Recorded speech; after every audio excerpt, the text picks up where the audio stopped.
professor Hamilton Moreira vem de uma das famílias, como o Gustavo já falou muito bem, mais tradicionais da oftalmologia brasileira, né?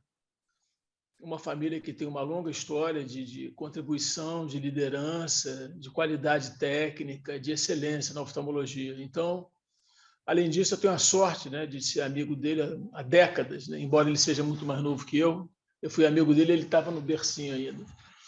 Então, é uma alegria enorme para mim contar com a colaboração dele. É uma pessoa que dispensa qualquer apresentação. Hamilton Moreira é um expoente nacional e internacional, mas só a guisa enfim. Ele é diretor da Médico de Olhos S.A., professor da FEMPAR Mackenzie, doutor pela Unifesp e ex-presidente do CBO. Ele vai nos falar de superfície do olho e lentes intraoculares para a correção de presbiopia. Hamilton, por favor. Muito obrigado. Eu quero começar dizendo a honra que eu tenho com o seu convite, Almir, Valéria, Gustavo e todos os meus amigos que estão presentes aí na sala. Eu me sinto honrado e muito bem-vindo, muito abraçado pelo carinho do convite. Eu vou começar, então, a aula projetando meus slides. Deixa eu achar aqui onde que está. Estava agora há pouco aqui certinho. Eita. Esse aqui, espera um pouquinho. Share. Estão vendo ele aí ou não? Acho que não, né? Deixa eu ver, está aqui. Isso. Acho que deu, né? O apresentador declara a minha declaração que eu não tenho nenhum conflito. Infelizmente, não tenho nenhum conflito de interesses, né? E nós vamos falar, então, sobre a influência da superfície ocular na escolha das lentes para presbiopia. Vocês sabem da minha paixão pela catarata e, nos últimos vários anos aí, pelas lentes intraoculares premium, ditas premium, entre elas as bifocais ou as multifocais, que a gente tem como lentes difrativas. E tem também as lentes mais recentes, que é chamadas lentes de foco prolongado ou foco estendido, e nós vamos falar então um pouco sobre isso e como que a gente pode ser um pouco mais assertivo na escolha dessas lentes e a influência da superfície ocular, como que eu faço na minha prática. O que eu vou falar para vocês, basicamente, é a minha prática. Eu queria começar apresentando, então, as pessoas que hoje em dia trabalham comigo e que permitem que eu traga todos os dados que eu vou apresentar na próxima meia hora, ou aproximadamente 35 minutos para vocês. Então, aqui tem um paciente nosso, e é um paciente real, na verdade, é uma pessoa de 60, um sexo masculino, um homem de 65 anos, e ele deseja se livrar dos óculos. Ele tem uma hipermetropia, é o filé mignon do filé mignon, né? O que você quer, né? O que você quer que chegue para você. Ele tem uma hipermetropia de aproximadamente 2 para 3 graus, pequeno astigmatismo e já uma pequena catarata em ambos os olhos que limita a acuidade visual corrigida em 20/25. Então, é o típico paciente que chega na tua frente e você faz os exames, vê a córnea cristalina, vê o olho tranquilo, não tem nada assim muito fora do normal. E geralmente eu vejo assim os fellows, quando eu pergunto, o que se faz? Eu mando fazer um orçamento. Se ele tiver dinheiro, eu faço uma trifocal. Se ele tiver um pouco menos de dinheiro, talvez eu faça um foco estendido, ou talvez até tenha algumas de foco estendido que precisa tanto dinheiro quanto para trifocal. Se ele não tiver, talvez eu faça uma báscula para ele, ou talvez até eu posso pensar numa lente monofocal em termos de báscula. E às vezes, para fugir disso, o que se faz? Eu faço o tal do chair time, né? O chair time eu fico perguntando para ele se ele dirige muito, eu fico perguntando para ele se ele lê muito, se ele toca piano, se ele é autor de livros, enfim, se ele usa muito o computador ou não, para fugir de enrosco. Eu não estou querendo enrosco na minha vida, mas esse é o filé mignon, esse eu quero operar. Ele tem a queixa, ele quer se livrar dos óculos, e ele já passou lá no meu... vai passar no meu orçamento, ele quer se livrar dos óculos. E por que você quer que dê certo? Porque é claro que o marketing mais importante para o médico, né, o mais importante é o marketing, deixa eu pôr aqui, é o marketing boca a boca. Então, você quer que depois da cirurgia ele vai lá para a festa, se for possível, no segundo ou terceiro dia, e já fala assim, eu não estou mais usando óculos porque eu fui operado com o doutor X e ele me livrou dos óculos e eu estou aqui com o meu olhinho claro e já não preciso nem de óculos para ler, nem para longe, nem para perto. É isso que se quer, é isso que faz o sucesso de um médico no médio e longo prazo. Se quer promover o boca a boca positivo. E para que serve o chair time? O chair time, perdão, o chair time basicamente ele serve para evitar o descontentamento, né? Você quer evitar esse descontentamento. Se o paciente sair com uma cirurgia bem feita, eu não estou dizendo de cirurgia com intercorrência, não, com cirurgia bem feita, mas enxergando com uma visão insatisfatória, ou seja, ele enxerga até os seus 20/20, mas ele está insatisfeito com a qualidade da visão, esse paciente não vai promover você, e muitos deles, porque eles têm um investimento nessa qualidade de vida, eles querem melhorar, promover a qualidade de vida, eles estão esperando isso, eles têm essa expectativa, e às vezes você não consegue entregar. E aí tem aquela história toda do chair time, a expectativa menos a entrega, é a frustração, e aí você tem todo esse problema. Então, eu vou trazer um pouco de luz em relação a isso, para dizer assim, como que eu consigo, pelo menos, trazer um pouquinho mais de assertividade nessa escolha, para não ficar só dessa maneira muito empírica, né? Que é a parte do chair time. Mas eu não consigo ensinar, por exemplo, os meus fellows o que é o chair time. Poxa, leva anos para você ver assim, não, a pessoa usa antidepressivo, não usa, a pessoa faz reposição hormonal, não faz reposição hormonal, ela usa muito computador, não usa. É complicado. Então, existem algumas coisas que eu gostaria de apresentar para vocês nos próximos 30 minutos, que me ajudam bastante. Então, vamos falar sobre a superfície ocular. Ela realmente importa? Então, eu separei aqui uma paciente, que é a dona Paulina, que me procurou realmente para cirurgia de catarata.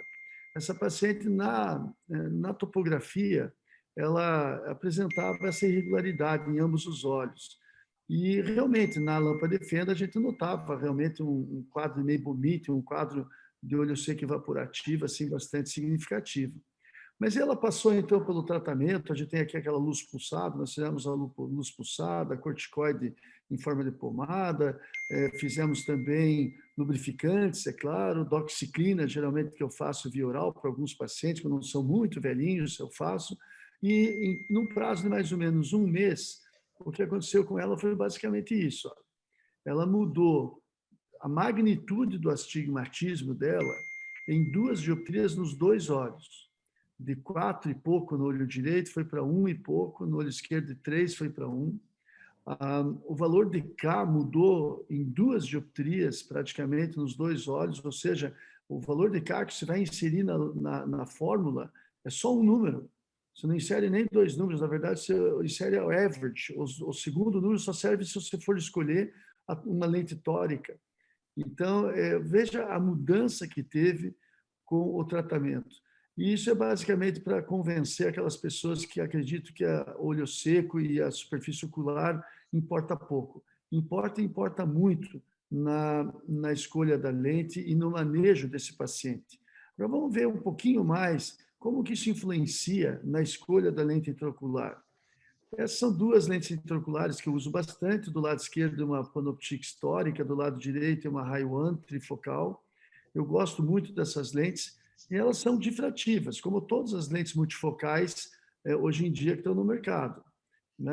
A grande maioria delas, pelo menos, que a gente tem no nosso mercado aqui no Brasil, elas são difrativas. E para uma lente difrativa funcionar, ela precisa de uma boa frente de ondas. A imagem que vocês estão vendo aí abaixo, no slide abaixo, uma imagem vermelha, ela não é um desenho, não. É uma imagem produzida em laboratório, ela foi cedida na época pela Alcon, que é uma imagem da Restore, um laboratório de óptica da Restore, mostrando, então, as fringes de interferência, a difração, causando dois focos bem nítidos ali, causados pela Restore, que era uma lente bifocal. Mas observem que num laboratório você controla perfeitamente, apesar de nenhuma frente de onda ser absolutamente perfeita, mas é uma frente de ondas muito adequada para a lente intraocular. Então, a lente intraocular, ela funciona, e ela funciona muito bem, mas ela precisa ter uma boa frente de ondas para funcionar bem. E antes da lente tem a córnea, e antes da córnea tem o epitélio corneano, e antes do epitélio corneano tem o filme lacrimal.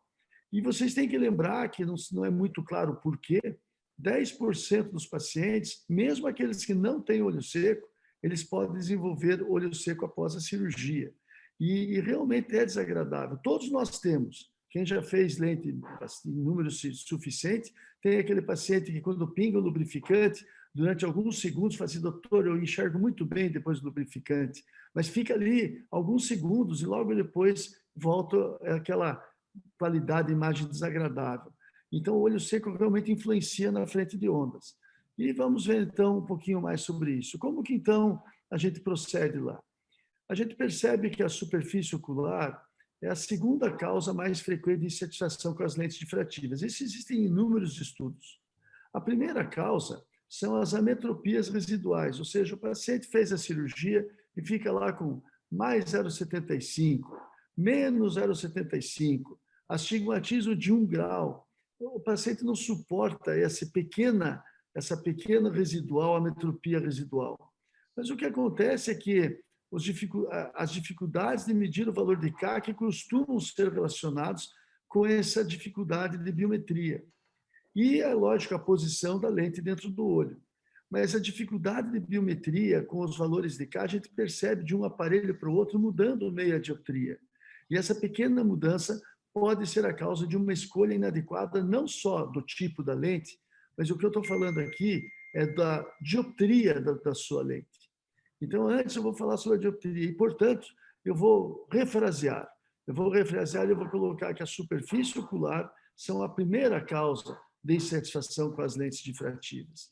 Porque se elas influenciam também no valor de K, e essas alterações da superfície ocular podem levar a você escolher uma lente meia dioptria errada, aquela afirmação que a primeira causa são as ametropias residuais pode ser consequência da alteração na superfície ocular. Então, a gente consegue começar a medir, assim, a importância que tem a superfície ocular na escolha da lente. E eu não estou falando de alterações como esse paciente, por exemplo, que vocês veem aqui, eu acho que o meu cursor está aparecendo para vocês, uma degeneração de Salzmann na superfície da córnea aqui, de um olho e do outro olho também tem aqui, né, uma degeneração. Essas são alterações muito grosseiras, né? Eu não estou falando também de um paciente como esse, que no OCT a gente percebe aqui uma diminuição do tecido corneano devido a um herpes necrotizante, onde vocês têm um epitélio espessado, como vocês notam aqui no mapa epitelial do OCT. Aqui eu tenho um epitélio espessado tentando trazer o contorno, o remodelamento do epitélio corneano, tentando trazer um contorno adequado para o paciente. Então, o que a gente está falando são pacientes como esse aqui, ou até mais sutis do que esse paciente. Esse paciente foi tratado, como vocês notam, do lado esquerdo é pré-tratamento, do lado direito é pós-tratamento, mas mesmo aqui ele representa para mim um risco em escolhas difrativas.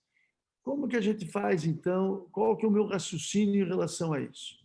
O impacto da superfície ocular na cirurgia de catarata o cálculo do poder da córnea vai ser impactado pela superfície ocular. O eixo do astigmatismo vai ser impactado. A escolha do tipo da lente e até mesmo a indicação se eu devo ou não operar aquele paciente. Muito bem. Aqui é a superfície da córnea de uma pessoa, de uma pessoa jovem, que há muitos anos atrás eu fiz a microscopia eletrônica de varredura. Vocês podem observar a irregularidade do processo natural de descamação da superfície ocular. A córnea vai descamando, vai perdendo, então, a membrana da célula, vai ficando o núcleo exposto e ela vai, então, descamando. Esse é o processo natural. Isso aqui é altamente irregular. Se você joga uma frente de ondas aqui, simplesmente, sem nada em cima disso, você não vai ter uma visão adequada. A natureza nos dotou do filme lacrimal para regularizar isso. E o filme lacrimal vai ser diretamente relacionado com a espessura do epitélio corneano. Como vocês podem notar aqui nós temos a paquimetria no ACT, no mapa superior, e aqui embaixo nós temos o epitélio corneano. E o ACT, hoje em dia, trabalha com 3 a 5 micras de resolução axial. Na resolução horizontal, ele ainda está por volta de 15 micras, mas já está trazendo dados mais precisos do que a câmera de Schoenflug. E a próxima geração do ACT vai trazer informações ainda mais precisas. Então, como que a gente faz o racional? Nós fazemos em todos os pacientes a topografia com os anéis de plástico, como provavelmente todas as pessoas que estão na sala nesse momento. E os anéis de plástico têm a capacidade, sim, de fazer a denúncia. Dizer assim, olha, tem alguma coisa alterada na superfície da córnea dessa pessoa. Logo depois, a gente segue adiante. Nós aqui no serviço seguimos adiante para verificar a severidade daquela denúncia. Realmente, um paciente como esse, eu vou apresentar esse paciente depois de pormenores, que tem aqui um aumento da espessura do epitélio do olho direito e do olho esquerdo, um afinamento. Esse paciente tem uma alteração severa da superfície ocular, tem consequências epiteliais permanentes e que dificilmente você vai reverter isso com um mês de tratamento. E depois da severidade, nós vamos para a assertividade, que é através do exame de frente de ondas. Vamos tentar esmiuçar isso um pouco para vocês. Recentemente, nós fizemos um estudo interessante aqui com 20, aqui eu vou apresentar o resultado de um voluntário só, de 20 voluntários estudantes de medicina, onde eles faziam, todos normais, sem queixas, sem uso de antidepressivo, sem queixas de olho seco, absolutamente normais. Sempre pela manhã, nós tivemos o esmero de fazer esse exame sempre no período da manhã, e o paciente, então, o voluntário, apresentou esse tipo de topografia, bem normal, no meu entender, uma topografia normal, mostrando um astigmatismo regular, simétrico. Nós estilamos colírio anestésico no olho desse voluntário, 4 gotas, e fizemos uma exposição forçada que mantinha a pálpebra aberta além do break-up time, por volta de 30 a 60 segundos. E fizemos, então, uma nova topografia. Olha a topografia desse paciente com o break-up time. E um paciente absolutamente normal. Então, o break-up time tem uma sensibilidade muito grande do ponto de vista de padrão. O mesmo caso, o mesmo paciente será, então, examinado agora com ACT. Aqui ele tem um ACT antes de pingar os colírios anestésicos, como ele veio da casa dele, e aqui depois de pingar os colírios anestésicos, já com o break-up time feito. Ou seja, as alterações epiteliais, eu estou apresentando uma coisa quase que óbvia para vocês, mas as alterações epiteliais, elas não são tão imediatas quanto o break-up time. E isso nos traz assim um pouco de assertividade na escolha da lente, porque a gente consegue ver assim, olha, a alteração do filme lacrimal até existe, mas não está trazendo consequências para o epitélio da córnea. E isso aqui, por exemplo, em pessoas que são usuários de lente de contato, para mim é muito importante.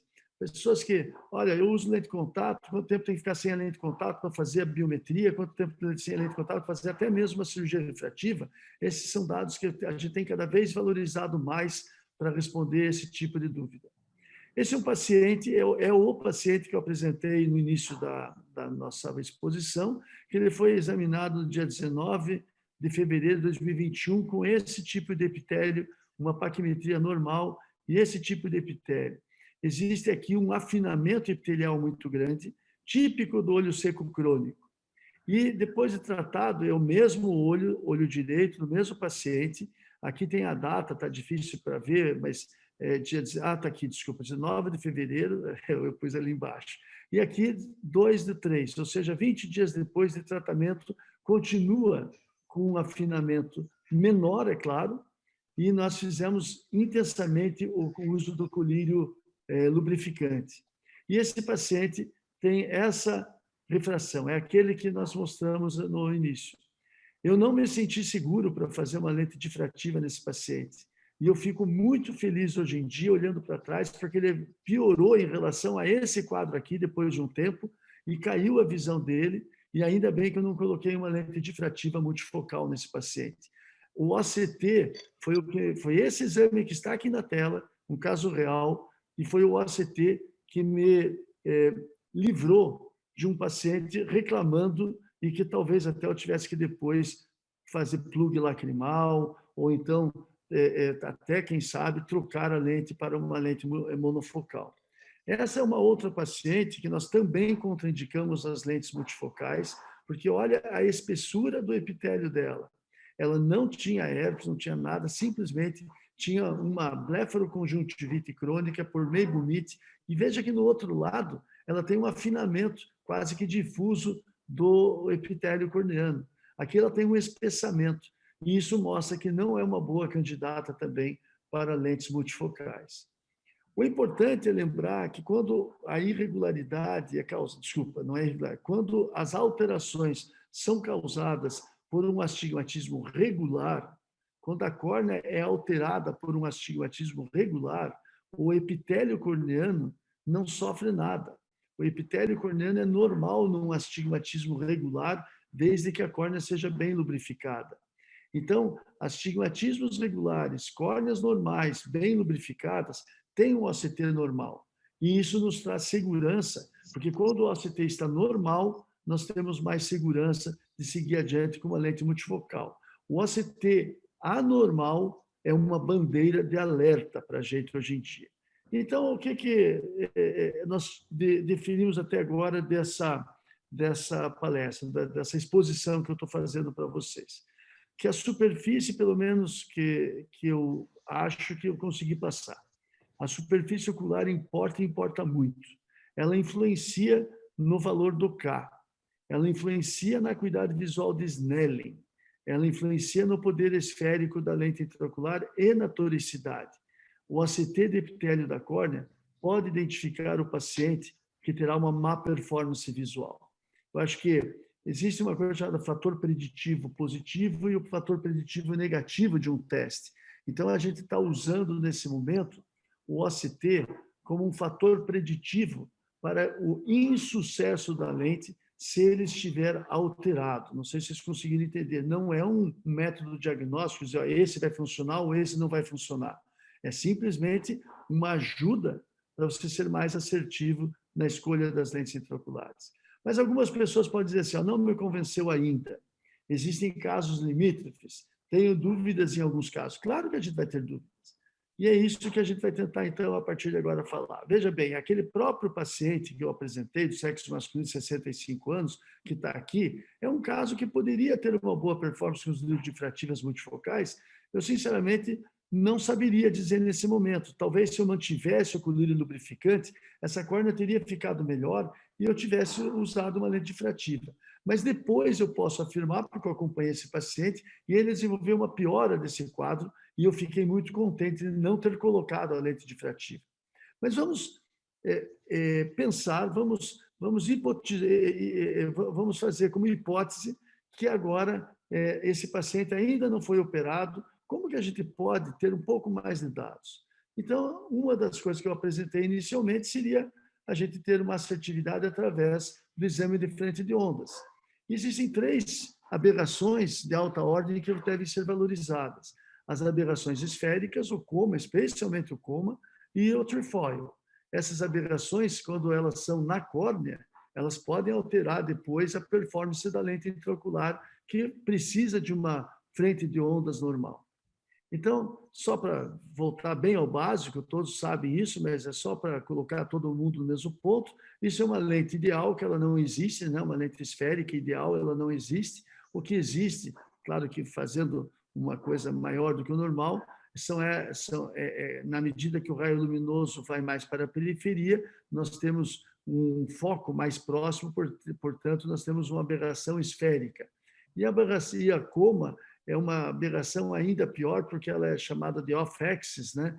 Então, é uma aberração que atrapalha bastante a visão de uma pessoa. E o que é legal assim, da gente rever é que quando você tem uma pupila muito pequena, isso tem muito pouca importância, porque você tem uma tendência a fazer o estenopeico. Isso tem muito pouca importância. Na medida que a pupila dilata, nós temos, então, realmente mais interferência nas aberrações de alta ordem. E quando a pupila fica bem dilatada, as aberrações ficam ainda mais pronunciadas e essa multiplicidade de pontos focais, que aqui, lógico, está magnificada pelo desenho, né? Não é tanto assim, mas essa multiplicidade, esse alongamento do ponto focal vai interferir, sem dúvida nenhuma, na qualidade da imagem. Então, o que a gente difere dessa imagem aqui? Que a pupila é diretamente relacionada com a consequência clínica das aberrações. Então, as aberrações humanas são maiores e clinicamente mais significativas na medida que a pupila dilata. E aí é que está a necessidade que eu vejo hoje em dia de saber o tamanho da pupila do paciente. Não é imprescindível, isso você consegue ver na lâmpada de fenda mesmo, não precisa fazer nenhum tipo de exame sofisticado, e não é, porque essa lente tem performance melhor nessa pupila ou nessa.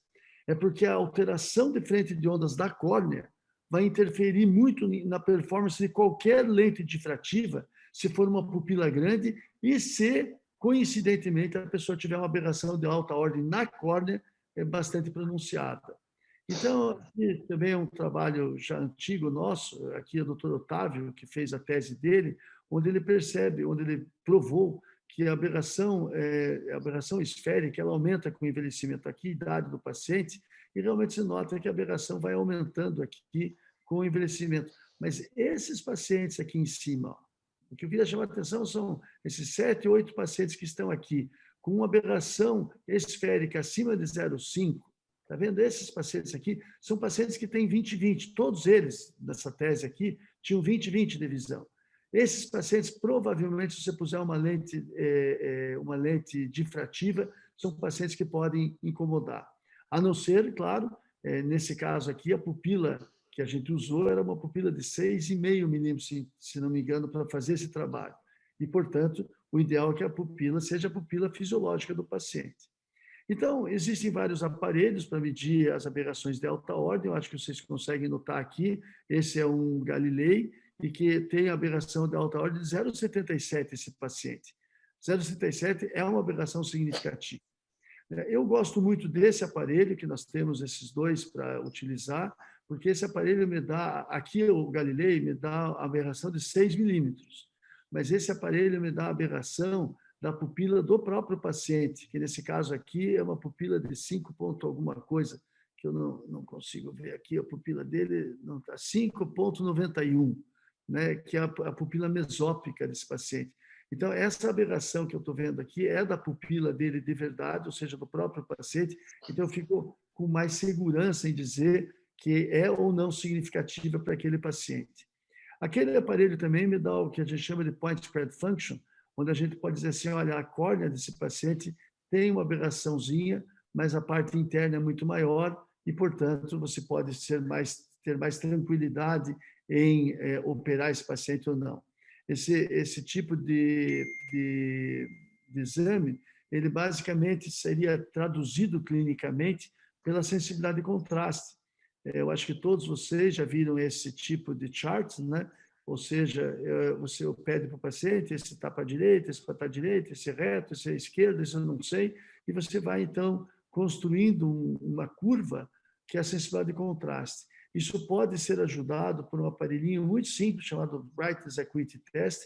Eu não sei quem vende ainda, mas eu sei que ainda está no mercado esse aparelho, onde o paciente tampa o outro olho adelfo, ele é tampado, e aqui existe, então, um botãozinho que se controla a iluminação, e ele pode ficar escuro, causando, então, uma pupila mesópica, e ele tem 3 níveis de iluminação.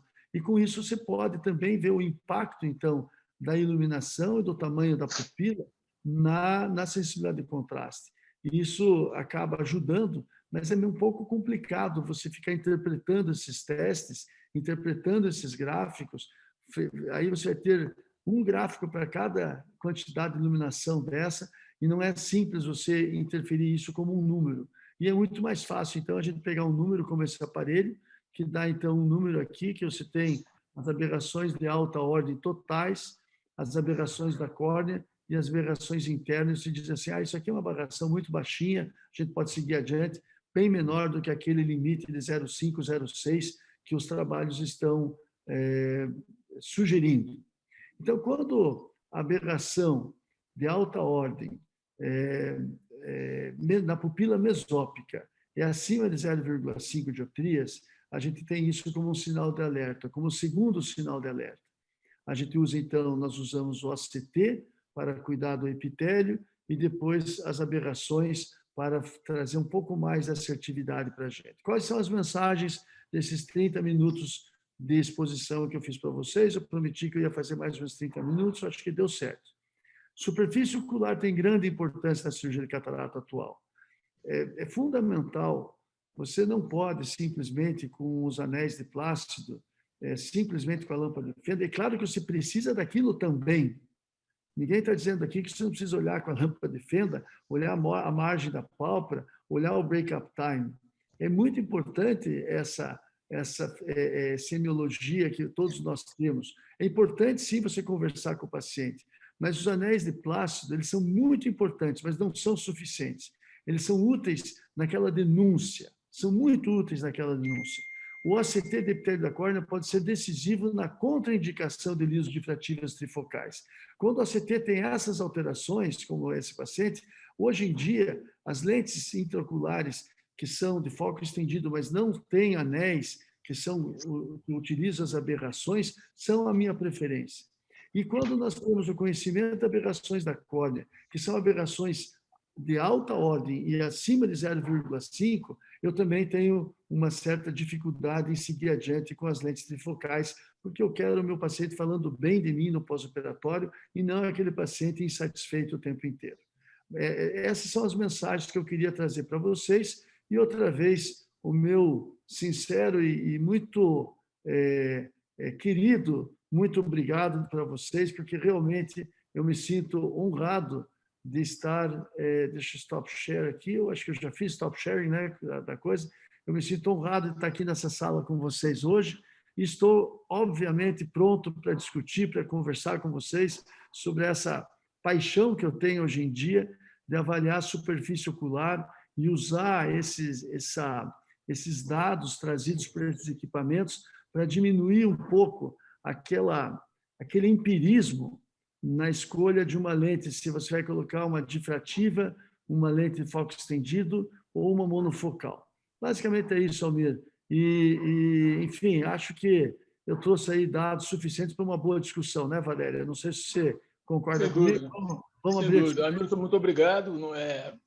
Não é surpresa, uma apresentação espetacular, mostrando o grande conhecimento que você tem nessa área, que você passou para todos nós de forma extremamente prática, extremamente objetiva, como, aliás, é a sua característica de ser.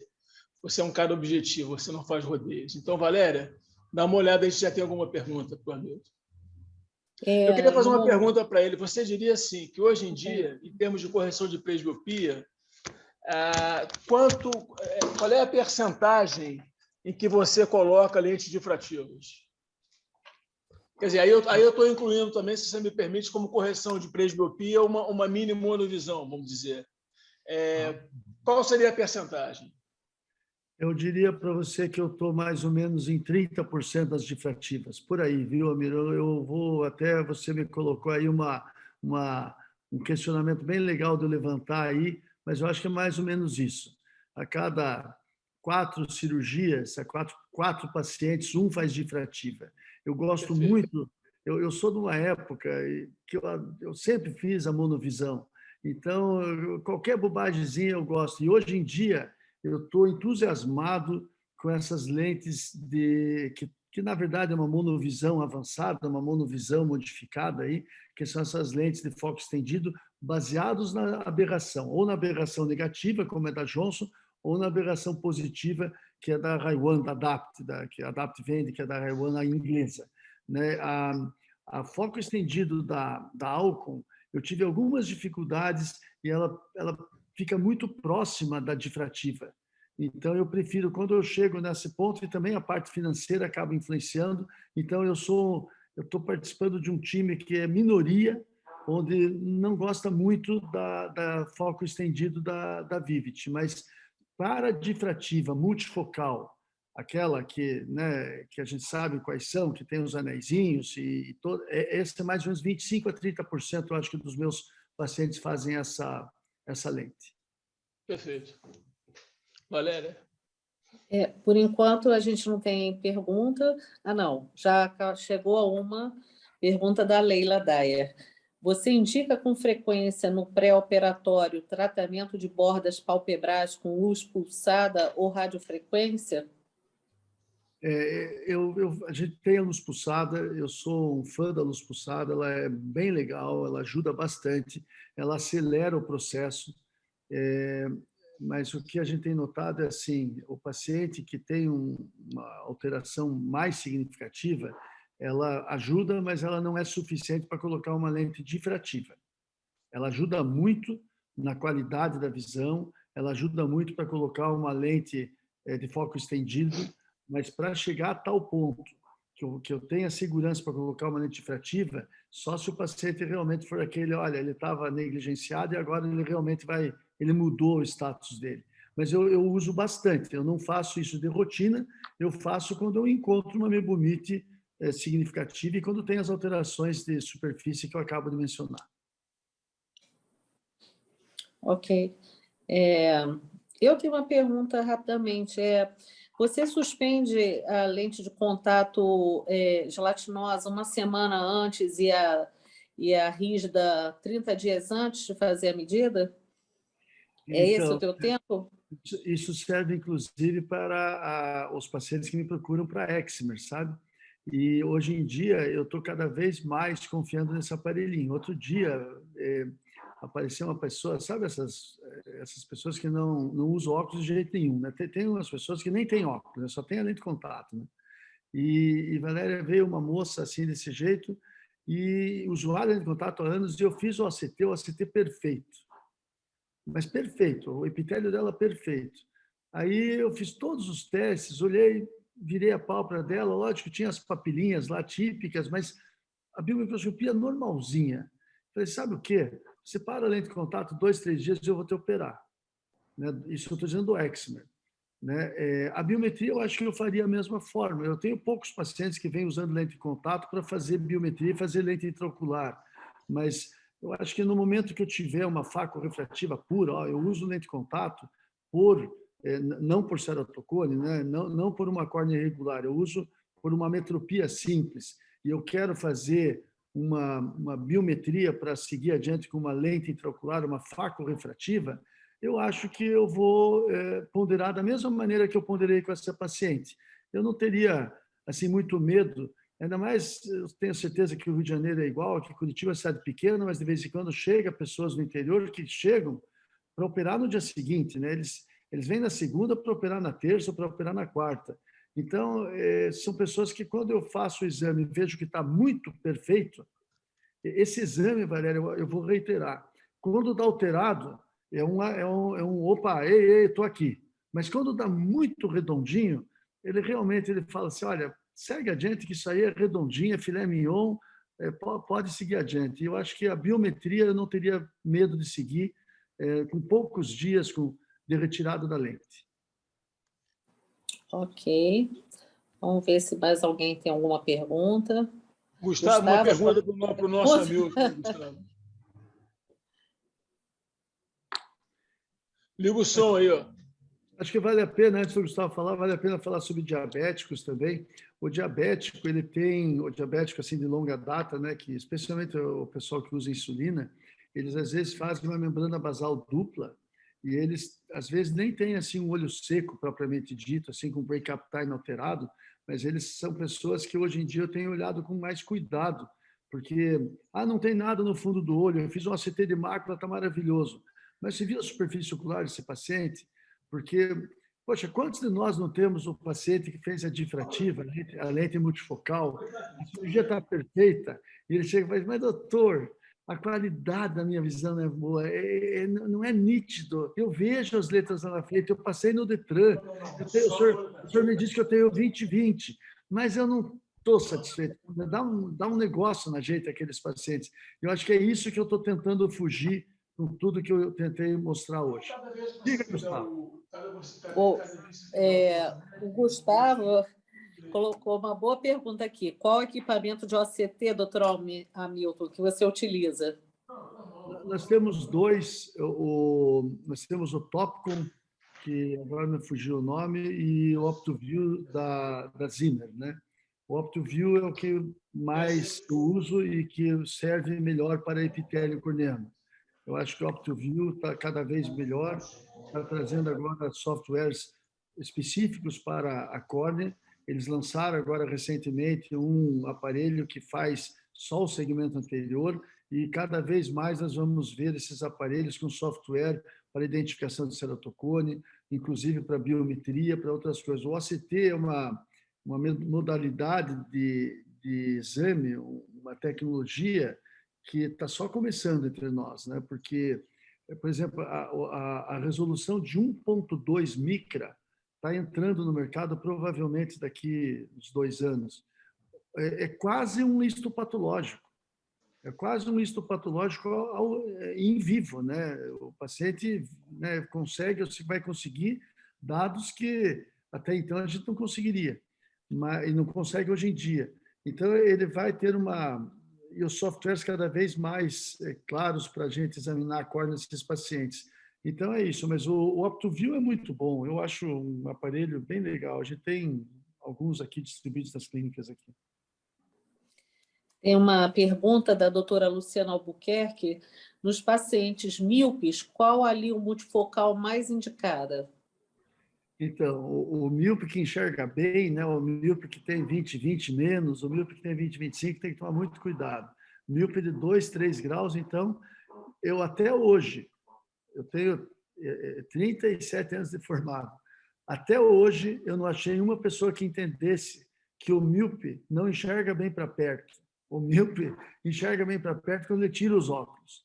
E que depois que opera, muda isso. O cara não consegue entender isso. Ele fala, não, doutor, mas eu enxergava bem para perto antes. Então, tem que ter muito cuidado. Eu não gosto de operar míope, então começa por aí. É uma pergunta muito legal. Eu não gosto de operar míope porque é difícil eles entenderem isso. Mas, certamente, quando eu opero, eu tento fazer, eu faço de tudo para fazer uma multifocal, uma trifocal, que dê realmente a visão para perto.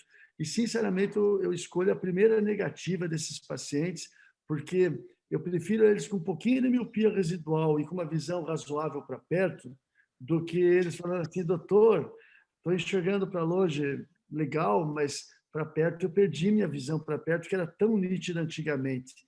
O míope de 2 graus, 3 graus, olha, tem que...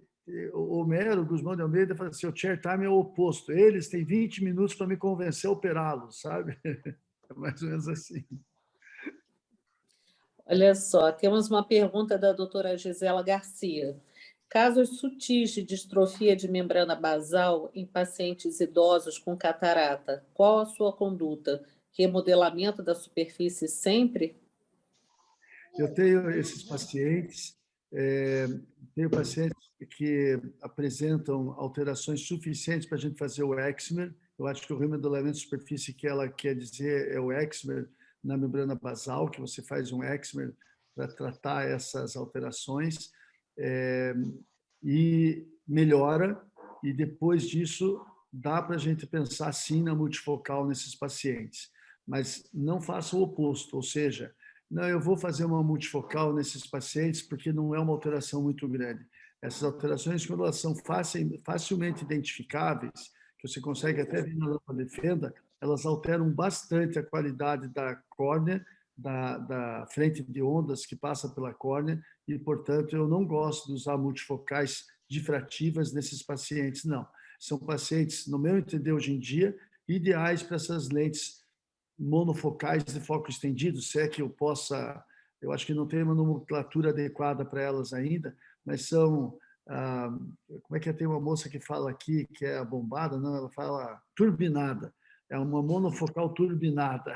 Tem uma moça que fala, e que eu acho que é uma boa nomenclatura para essas lentes que estão chegando no mercado, que temos aqui no nosso meio 2 fornecedores, né? Que é a Rainer e a Johnson.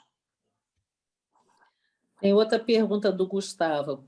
Em casos de distrofia de Fuchs, que fazem cirurgia tríplice, catarata e transplante endotelial, de ZAEC e de MEC, qual a sua programação de target refracional nas lios monofocais? Geralmente, eles vão ficar um pouquinho... Perdão, ainda bem não foi o meu. Normalmente, esses pacientes podem ficar um pouco míopes, né? Mas, poxa, se o paciente passou por um DMEC, um DSAEC, viu, Gustavo? Se ele ficar lá com meio grau de miopia, 1 grau de miopia, eu, sinceramente... Sabe, eu tenho uma frase que às vezes eu falo para o paciente, pessoal, você está sobrevivendo ao desastre do Titanic, ao fundamento do Titanic, e está preocupado com a sua bolsa Louis Vuitton, que ficou para trás, né? É demais o paciente reclamar de um pouquinho de dioptria. Mas é claro que, se a gente conseguir, a gente tem que tentar fazer um target na monofocal um pouquinho mais, lembrando que tem uma tendência a ficar míope. O DMEC também é possível que seja assim, né? O DSAEC é mais, mas o DMEC também tem um pouquinho de tendência. As razões para isso não são muito claras, mas é muito pouquinho no DMEC também, né? Isso aí. Deixa eu ver se tem mais alguém, alguma pergunta. Posso fazer um comentário, Hamilton? Eu acho que, por exemplo, num caso desse, num caso de um paciente que fez um procedimento corneano antes, fez uma ceratomia radial, é importante você conversar com eles e, olha, no seu caso, a acurácia dos cálculos pré-operatórios não é a mesma. Ele tem que saber que, no caso dele, ele corre um risco maior de não ter exatamente aquela refração que é o nosso objetivo para ele. Eu acho que cabe a nós dividirmos esse risco com ele, para ele estar ciente disso, né? Eu acho que é importante a gente frisar isso para o paciente no pré-operatório. Eu acho que sim. Se a gente puder entregar, é bom, mas ele tem que estar no mesmo barco que a gente, né? Ou seja, espera aí, você acaba de fazer uma cirurgia maravilhosa que alguns anos atrás a gente tinha que trocar sua córnea inteira, e agora já vai fazer uma cirurgia de catarata. Ou seja, tem o risco de descolar a membraninha, tem várias outras coisas. Você sai do outro lado, poxa, a membrana está colada, está tudo perfeita. Olha, se ficar menos 0,75, eu não vou me penitenciar com isso, não. Hamilton, a gente vai vendo, vai ficando mais experiente, né? Vai vendo cada vez mais coisas. A gente acabou de ter um caso agora de uma paciente que usava lente de contato fazendo monovisão. Então, a gente operou um olho, ela ficou emétrica. Ficou com, sei lá, mais 0,25. E aí, se queixando do olho, se queixando, que o olho não estava igual, e ela falou assim, doutor, eu vou lhe dizer, o meu olho está enxergando muito bem. Olha, já era minha paciente, jamais imaginaria que ela fosse ter esse comportamento sendo operada. Mas sabe o que acontece? O meu olho ficou sem vida. Entendeu? Então, mesmo às vezes o cara que já é seu paciente pode te trazer uma surpresa dessa no pós-operatório. Um olho sem vida. Agora a gente virou o quê? Assassino de olhos, imagina isso. Legal, interessante. Valéria, outra pergunta. Não, acho que agora... Não, eu acho que eu vi outra pergunta aqui, sim. Não. No chat, não. Aqui, já falamos todas essas aqui. Bom, agora eu acho que encerraram... Hamilton, olha, foi um prazer enorme ter você aqui, o prazer da companhia de um grande cirurgião, de um grande oftalmologista, uma grande figura humana. Então, eu só posso te agradecer agora para o mês que vem, deixar o pessoal esquecer um pouco da sua palestra para a gente ver quem vai ser o próximo convidado para tentar, pelo menos, manter esse nível, manter o sarrafo lá no alto, né? Tá bom? Muito obrigado. E você, por favor, me recomende a toda a família aí. Com certeza, Almir. Você é uma pessoa muito querida. Seja sempre bem-vindo aqui à nossa casa. Todos vocês, Gustavo, Valéria, enfim, todos. Eu estou vendo ali a Beatriz também na sala, outras pessoas que eu não vou começar agora a falar, que daí a gente vai começar a cometer pecados, não vou falar o nome de todos, né? Enfim, um abraço para todos vocês. Obrigado, Hamilton. Eu estou muito honrado e estou muito feliz de estar hoje aqui com vocês. Vou jantar um jantar muito mais gostoso hoje, com certeza. Obrigado, Hamilton. Obrigado, colegas, pela atenção. Obrigado. Boa noite. Obrigada pela presença, obrigada pela presença de todos. Até a próxima sessão. Em breve a gente vai divulgar, então, o dia e palestrante, tá bom? Beijo, boa noite, muito obrigada. Obrigado a todos. Obrigado. Tchau.